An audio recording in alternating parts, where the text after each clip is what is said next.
her mom's not even sure if she has insurance. Damn, didn't know I needed my upper lip done, but now I'm concerned about it. She was so embarrassed, and I'm like, yeah, I would be too, man. Like, I had saggy ball sack skin for lips. I would be mortified. Just to be told to wait it out, maybe a year? No. I'll take him out myself at that point. Hey guys, gals, and non-binary pals. I'm your host, Hannah, and this is Under the Scrubs.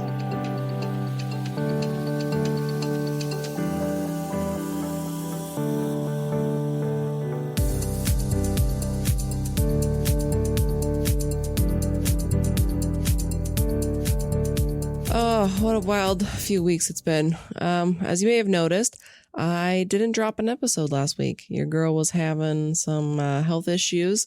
They're not so great over the weekend, and with getting married coming up, I just kind of figured I'll take the weekend off. This past Saturday, I did finally get married. Thank God that is all done. My dress did not fit as well as I wanted it to. I'm starting to think my alterations lady actually never took it in. I've lost a good amount of weight, so the dress was just too big. My venue decided to change its mind on the rental. Instead of keeping the public out, they decided to let people come upstairs on the other side of our reception, so that was super awkward. But hey, I got to marry Chris, and he cried during our first look in private vows, so I know he's the one for me. I swear I will never look this beautiful ever again, so I myself wanted to cry when I had to wash my makeup off, but now we get to look forward to the honeymoon and just relax. So I'm very excited for that. For this week's timeout, I'm curious to know if any of you are keeping up with the happenings in Georgia. Adriana Smith, she's a 30-year-old nurse, and she's been declared brain dead. And as we all know, when you're declared brain dead, that is the time and date that goes on your death certificate, right? Well, family wants to remove support and pursue end-of-life care, but Adriana was pregnant 9 weeks when they declared her brain dead February 19th, and so they are forcing Adriana to remain on a vent and hemodynamic support until the fetus is hopefully developed enough to be delivered. If this isn't some dystopian type Handmaid's bullshit, I don't know what is. First of all, that's torture. Second off, who's footing this bill? I know the hospital is still saying Adriana's insurance still needs to pay for that. Her mom's not even sure if she has insurance. And you and I both know that insurance company is going to probably end up denying charges, the day after they declared her brain dead or right after, because they're going to make up some bullshit excuse that they can't provide coverage to someone who's legally dead. I mean, if that baby is born with health issues and needs care and attention, which it might, who's footing that bill? This whole thing had started when Adriana had gone to the ED for headaches. She was just given some medication and released without any imaging or further workup. Her boyfriend woke up overnight to her agonal breathing. They said it was gasping, but I'm pretty sure we all know what that looks like is more than likely agonal breathing. And he had called 911. They took her to the hospital. She had blood clots all over her brain. They couldn't be removed, and one thing led to another. She is now declared brain dead. Shitty reality is that Black women face higher maternal mortality rates at 50.3 deaths per 100,000 live births. And those stats were pulled from the CDC back in 2023. And that is 3 times more likely than white women and higher rates than Hispanic and Asian women. You can say that this isn't about race, but in reality, this is an issue. Like, this isn't a made-up statistic. There's a reason why people are looking at it. I mean, women are more likely to be gaslit in the medical profession. Women of color are more likely to be taken not seriously than white women. There are severe disparities when it comes to a lot of aspects of our lives, and it's important to be aware of these and learn from these, especially when you work in the medical community, so that way you can do better and provide better care. Adriana's mom has a GoFundMe to try and help with the cost of the medical bills, to help provide for Adriana's 7-year-old. And she does say that the baby that she's currently pregnant with could have significant disabilities. I mean, this is just some sick shit that's happening in our world. Death would be a paradise. It would be welcomed compared to living in a bed forced to carry out a pregnancy because the government wanted to get involved with reproductive rights. If I was ever in this kind of situation, I would want anyone and everyone who ever cared for me to rally, storm the hospital, and pull that endotracheal tube. I do not ever want to be an incubator for a baby that I cannot raise. I mean, baby, hold on, because we're both going to heaven, okay? I will be angrily curious what happens in the following weeks if they are able to deliver the baby and what that outcome will be, and maybe any changes that will be considered in, being made to the law.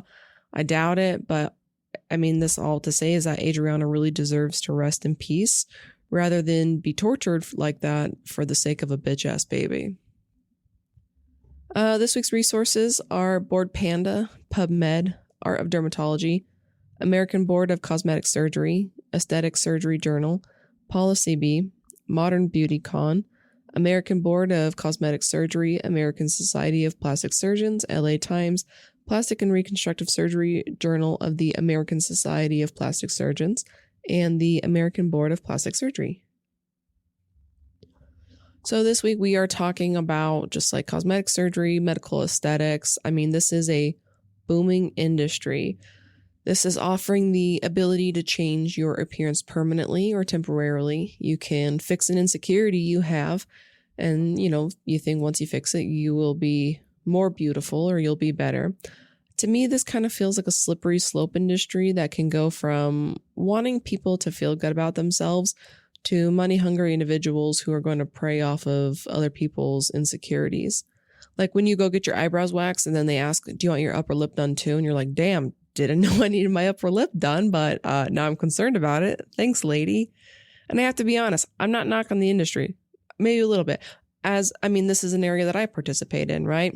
I've only ever gotten Botox in my life, and it's in the same areas if I do get it. I started getting it because at the young age of 25, I was developing a very deep wrinkle across my forehead. And then I felt like in pictures, I just looked a lot older than I really was. But I knew going into a med spa, I was like, I'm only going to get this one thing. That's it. When the injector was trying to point out problem areas that I had, those are her words, I told her that they were a problem to her, not to me. Like I wasn't going to be talked into putting any filler in my face that I didn't want. I wasn't going to be given a new insecurity. And the fact was she was an asshole, and I never went back to her after that. This industry is widespread, and there are claims from the manufacturers that don't really correlate to what people say in real life. So for example, hyaluronic acid filler. Hyaluronic acid is used topically for skincare as it can hold 1,000 times its weight in water. So 1 gram holding 1 liter. It's great to extend the hydration of your skincare routine. I use it all the time.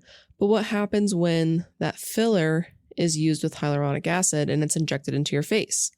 Dr. Kimmy Parsa of Beverly Hills, California, took to the internet to show a patient's MRI that showed the injectables in her face that she had gotten. The patient stated that she had 12 mils of filler injected in her face over the course of 6 years. That might sound like a lot, but I know women who do a full syringe in their lips. So, if you get it elsewhere, that's not really a ton of filler in that length of time. After the patient got the MRI, it was calculated that the patient had actually a total of 28 mils in her face. She supposedly got a large majority of this dissolved, but it actually didn't go away. Hyaluronic acid is hydrophilic. It loves water. The water they love so much, and they absorb it, also causes tissue expansion. And this has led to the epidemic we're seeing called pillow face. The odd, bloated, puffy appearance that is stemming from either too much filler injected or filler that has caused tissue displacement. The problem with the displacement is even if you go in and you say you get your filler dissolved, that track has already been trailblazed and the risk of migration is higher. It's more than likely just going to go right back to where it is. Meaning you go in, you get it dissolved, you get more filler put back in, and it's just going to end up going right back where it was. Hyaluronic acid filler is supposed to last 6 to 18 months pending the area that you treat in the hyaluronic acid specific filler because there's different kinds. There have been recent headlines saying that the filler is actually lasting a lot longer than originally anticipated. And you can find thousands of people who would echo that sentiment. And altogether, there are multiple types of filler. There is calcium hydroxylapatite, which is a naturally occurring substance found mainly in our bones. The filler is thicker than the hyaluronic acid fillers, lasting about 12 months. It says it's used for deeper wrinkles and lines. It helps stimulate your body's natural collagen production as well. And this would be like Radius. There's polyl-lactic acid, and that's a safe biodegradable synthetic substance. It's actually been used for years in the medical field for like dissolving stitches. PLLA, because I'm not going to be pronouncing all that BS, is technically classified as a collagen stimulator, as their main mechanism is to smooth fine lines by helping your body rebuild its natural collagen. The filler itself dissipates after a few days after treatment, and results can last more than 2 years, and it's typically used to treat deeper facial wrinkles. Polymethylmethacrylate is a synthetic biocompatible substance that's been used in the medical industry for probably the past decade or so. So it's not super old. It's like a little tiny ball that's injected under the skin indefinitely to provide support, and it contains collagen. You can also do fat grafting. So like a plastic surgeon would do this. They go in, they do lipo, they take your own fat and they inject it into areas where you need it or you want it. It's kind of crazy because over in the UK, injectors are not actually very well regulated. Aesthetic practitioners can be non-medical and medical personnel. So technically, your old next door neighbor Gertrude can go to a class, get licensed, and then just start putting shit in your face. Now, Botox is a prescription drug, so it still has to be prescribed by a medical professional. And if you are considered non-medical, you would need a doctor, dentist, pharmaceutical prescriber, or nurse prescriber present at every pre-consultation with your clients. Dermal fillers, though, are not prescriptions, so literally anyone can do it. Here in America, you would need to be a nurse practitioner, physician assistant, doctor, like that kind of medical background, and you'd have to get hands-on experience. And when I say hands-on experience, like they're just talking about, being in a hospital, maybe a dermatology office, doctor office, urgent care, etc., just to build your foundation of knowledge. And then you would have to do like injector training, and then you'd go get certified. And I mean, you can find numerous classes on learning how to inject, or if you have an in with an injector, maybe they can like take you under their wing. It's very curious. If you look on med spas pages or Google about filler, dissolving, migration, all that, a lot of these spas say that filler can be dissolved and that migration is rare. And maybe it is, but why are we seeing it so much? Why are we seeing people get their lips overfilled and like that filler migrating past their natural lip line, and yet there's someone out there that keeps injecting them? You can go on TikTok or Reddit, and I know those aren't credible sources, but those are real people that are living with this. You can look it up and you'll find people who work in the industry and they'll try to disprove you. I know a gal and girlfriend, sorry if you're for some reason listening to this, I'm going to talk about your story. She had her lips overfilled for so long that when she decided that she wanted to go in and get them dissolved, she ended up having to get them refilled, not as much, but like still get filler put back in. She showed me pictures of her lips and they looked like saggy ball sack skin because they'd been overfilled for so long. Second off, she had to go get them refilled literally just like the same day, or maybe it was like the next day. I don't remember what she told me, but she had to go back in and like she's gonna have to keep getting them filled back in. She was so embarrassed, and I'm like, yeah, I would be too, man. Like, I had saggy ball sack skin for lips, I would be mortified. So if hyaluronic acid filler does dissolve, then how do you describe the MRI of that 33-year-old? You're going to look me in the eyes and tell me that imaging isn't real, or try to say that isn't filler. I watched a video of a hot bitch showing how the dissolver breaks down the filler, but she injects it onto a mirror. So she puts the filler onto the mirror. Look, here it is, kind of plays with it, whatever, and then puts the dissolver onto it, mixes it up, and then it, goes away. But that's not a great example because the environment's not the same. Inside someone's body, and maybe it has been for years, maybe it's doubled in size or whatever because it's hyaluronic acid and it's been, retaining moisture. That's a very different environment than, putting Juvederm on a mirror and then immediately putting dissolver on it and mixing it, especially if it's already expanded. There's even a Facebook group called Botched Fillers and Hyaluronidase Damage Support Group. So when I hear people say that you can just dissolve the filler and start fresh, forgive me if I don't believe you, because I'm seeing and reading other people's stories who have it and they're saying the opposite.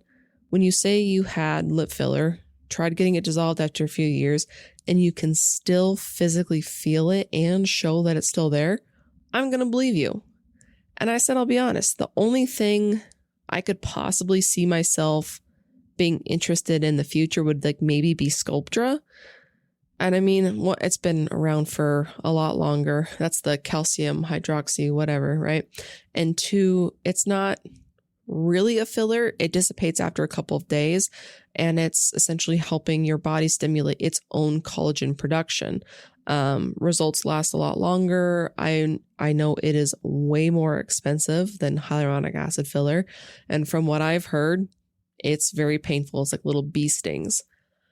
But like I said, maybe in the future, I would maybe entertain the idea. I'm not sure.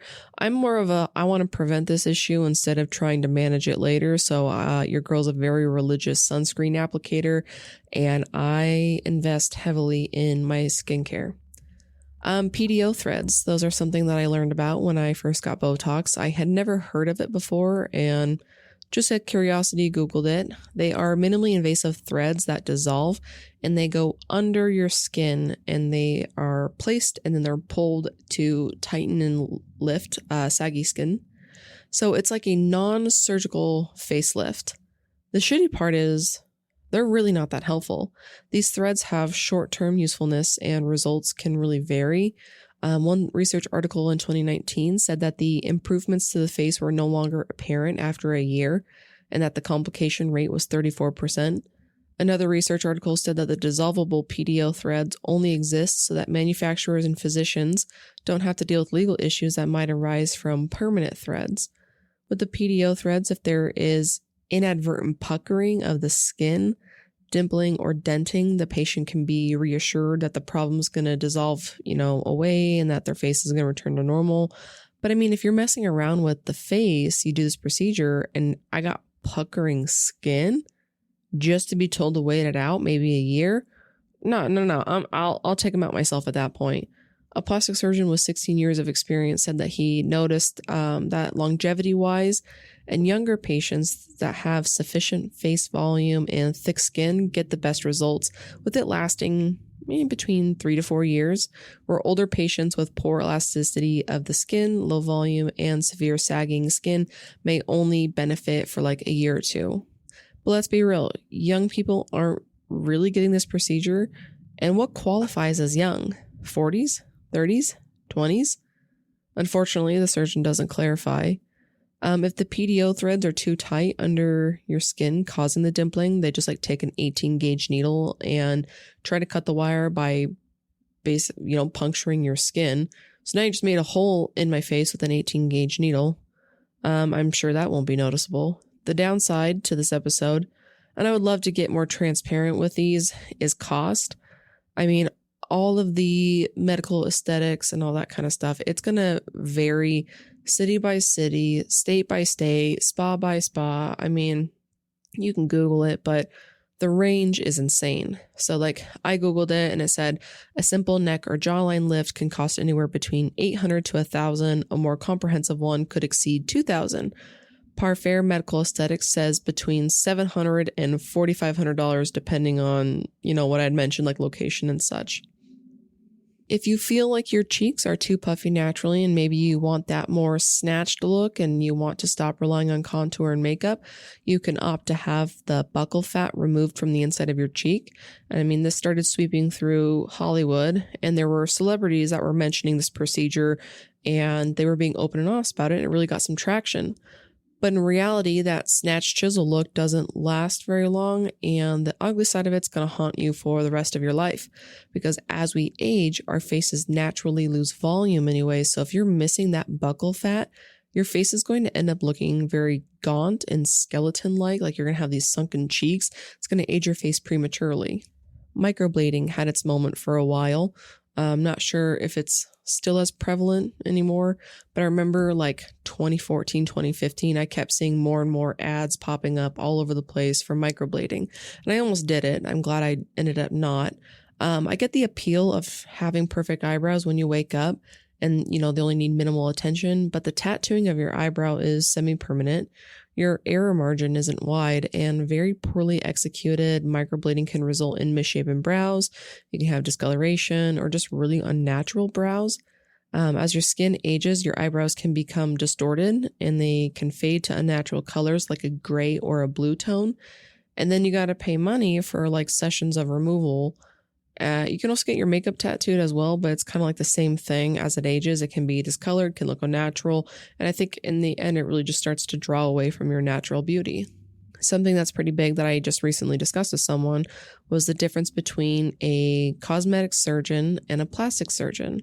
So cosmetic surgery would be like breast enhancement, like implants, lift reductions, nose jobs, chin and cheek enhancements, facelifts, eyelid lifts, neck lifts, brow lifts, tummy tucks, lipo, laser resurfacing, Botox, and filler.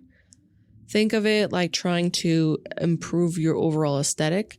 Plastic surgery is a surgical specialty dedicated to the reconstruction of defects due to birth disorders, traumas, burns, and diseases.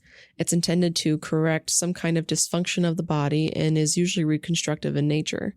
Many plastic surgeons do reconstructive surgeries as well as the ones that are considered cosmetic. There is considered a lot of overlap between the two, but with that overlap comes a lot of confusion. Plastic surgeons have a much broader focus than just cosmetic surgery. The crazy thing is the government doesn't legally restrict anyone from calling themselves aesthetic, cosmetic, or plastic surgeon. Any medical professional advertising them as a cosmetic surgeon is not required to complete formal plastic surgery training.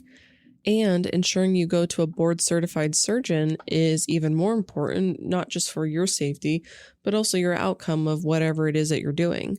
Aspiring plastic surgeons could do like 5 years of general surgery, followed by 2 to 3 years of fellowship in plastic surgery. As of now, there are integrated plastic surgery programs which range anywhere from 6 to 8 years of residency training. On top of that training, there are certain fellowships that people can specialize in to get a bit more of extra training in their expertise. If you want to become a member of the American Society of Plastic Surgeons, you not only have to be board certified by the American Board of Plastic Surgery, but you also have to complete at least 6 years of surgical training following medical school with a minimum of 3 years of plastic surgery residency training. In order to be board certified, you have to do like rigorous testing, like oral and written exams. You have to have graduated from an accredited medical school, and you have to do yearly continuing education. So a board certified plastic surgeon in total must have at least 6 years of surgical training, including completion of an accredited plastic surgery training program. And they have to do like thousands of cosmetic and reconstructive surgery procedures of different types. Now, cosmetic surgery, there are no residency programs devoted exclusively to cosmetic surgery. So these surgeons have to do training and experience after completing their residency training. To be a board-certified cosmetic surgeon, you only need to do 1 year of the American Academy of Cosmetic Surgery Certified Fellowship training program exclusively in cosmetic surgery. And in that 1 year, they're going to go through all the procedures of the face, breast, body, non-surgical treatments, and they have to do a minimum of 300 individual cosmetic surgery procedures. This fellowship is in addition to completing a 3 to 5 year residency program in a related discipline. Did you catch that difference? First of all, it just says 300 individual procedures. Does that mean you can do 290 breast lifts, 10 facelifts, and call it good? Because there's no way in hell you're doing at least 300 surgeries in each and every single cosmetic procedure and get it done in a year. There's no way. And the thing about residency program in a related discipline, that can be anything. Like general surgeons, dermatologists, oral and maxillofacial surgeons, ophthalmologists, plastic, reconstructive, and otolaryngologists are all under the umbrella term of cosmetic surgery. The American Society of Plastic Surgeons really reiterate the importance of doing your research, ensuring your surgeon is board certified, and that you come with questions to ask. They also state that many physicians offer cosmetic procedures outside of the scope of their education and training, which leads to an increased risk of complications and even mortality. For example, in California, licensed physicians can practice in any area of medicine if they're able to do so in a competent manner, even if they are not trained in that specialty of care. In 2020, a 28-year-old woman from Las Vegas traveled to California for liposuction. During her procedure, she stopped breathing, 911 was called, and she was taken to a local hospital where she was pronounced dead 4 days later. The surgeon who was doing the liposuction on her was someone who was trained as a pediatrician.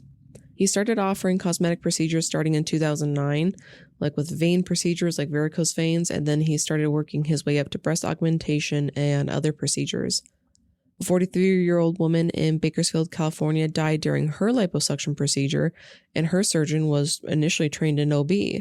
The doctor had taken a few-day courses in some kind of plastic or cosmetic surgery, and then a 1-month course in liposuction, but no formal training on fat grafting. The OB surgeon had initially been a trauma surgeon in their home country. The California Medical Board said that in more than a decade, it's received 600 complaints related to negligence in cosmetic surgery. There is a high percentage of doctors who are advertising cosmetic procedures that are not actually trained in them.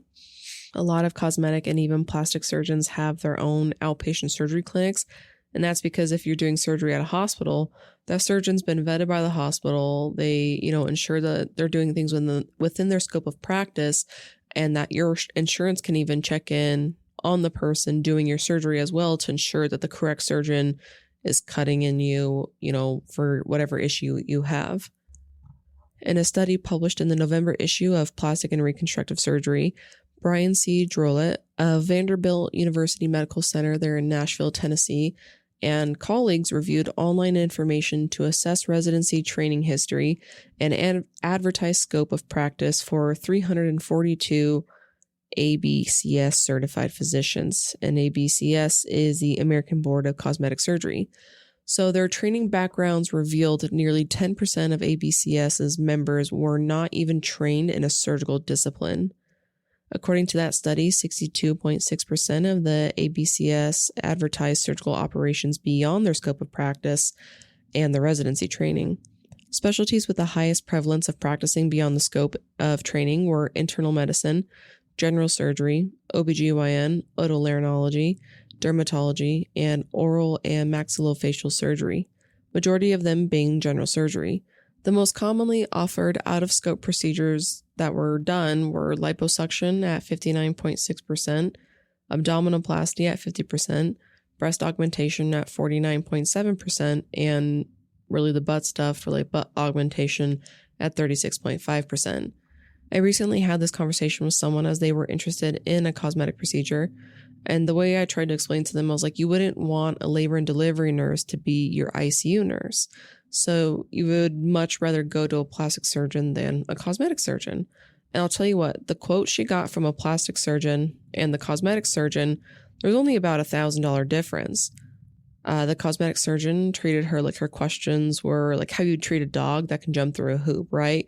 You're like, it's a little silly, but I'll entertain them. And maybe I threw in some questions for her to ask because I knew it'd probably piss him off a bit, but hey, I can't help but poke the bear. But he seemed to be dismissive, didn't take into account previous surgical history, and it just kind of seemed rushed. She would go home the same day of the procedure, and then she went to the plastic surgeon's office. And I mean, they took their damn time with her. They listened to her worries. They wanted labs. They wanted previous records from abdominal surgeries so that way the surgeon can be prepared for, what he sees and plan better, come up with a realistic plan for her. And she would get Exparil, which is a really nice, long-lasting local anesthetic. And she would also get an overnight stay with a private nurse in their own little facility. I mean, all of that for a grand difference in price. But I mean, what a massive difference in experiences with the consults. The American Board of Plastic Surgery website has a tab under public, and it's a certification link. It will actually take you to the part of the website where you can look up if your surgeon is board certified, are they current with their education, and if you're just wanting to find somebody in your area, there's actually a section where you can look up where you live and it'll bring up all of your plastic surgeons. I'd say make connections with your surgical nurses. Ask them for recommendations. If you leave a consult feeling iffy about someone, then book another consult with someone else and just really listen to your gut. Come to your appointment with questions to ask the surgeon, because if this is something you opt to do, then you need to make damn sure that this isn't going to end up on an episode of Botched. The last study I'll mention, in 2023, there was a systematic review of malpractice lawsuits against non-plastic surgeons on the Westlaw Legal Database from 1979 to 2022 that included a total of 64 malpractice cases. Majority of the malpractice cases involving cosmetic surgeries or minimally invasive procedures occurred when the providers were practicing outside of their scope, 55.7%, and in 34.4% of the cases, they were ruled in favor of the patient. Out of scope mainly happened in family and internal medicine. There was no board certification and surgeons who were OBGYNs. The most common allegation was permanent injury or disfiguration, and 44% of the cases actually used plastic surgeons to provide expert testimony. I know it's probably still not politically correct or whatever to criticize providers, and I mean, everyone's entitled to their own opinions. Do I think cosmetic surgeons have a place in the medical community? Sure, but personally, I've never worked with one because I work in a hospital. Where I'm at, cosmetic surgeons don't do surgery there. We have plastic surgeons that do both cosmetic and reconstructive, but never just cosmetic surgeons. I think honesty is always the best policy in the medical community. I can massively respect a surgeon who might send you to somebody else because they think that they do a better job. Like my husband, he needs a septorhinoplasty, and his provider that he was seeing said, hey, you should go to this other guy because they have way more experience in that. And like that, I give you mad respect. It's already important to listen to our patients with empathy and respect, but you better damn well have brought your listening ears if I'm asking you to cut off my fupa and take my concerns with the utmost respect. But, I'd love to hear your guys' thoughts. I'd love to hear if you've ever had a bad experience with a plastic surgeon or a cosmetic surgeon. If you want to share your story, you can feel free to DM us on IG at Under the Scrubs Podcast, or you can even email us at underthescrubspodcast@gmail.com. Next week, I think we're going to continue kind of this topic of like the plastic cosmetic surgery, but I want to share some true crime, maybe like horror stories, maybe stories from you guys if you'd like to share.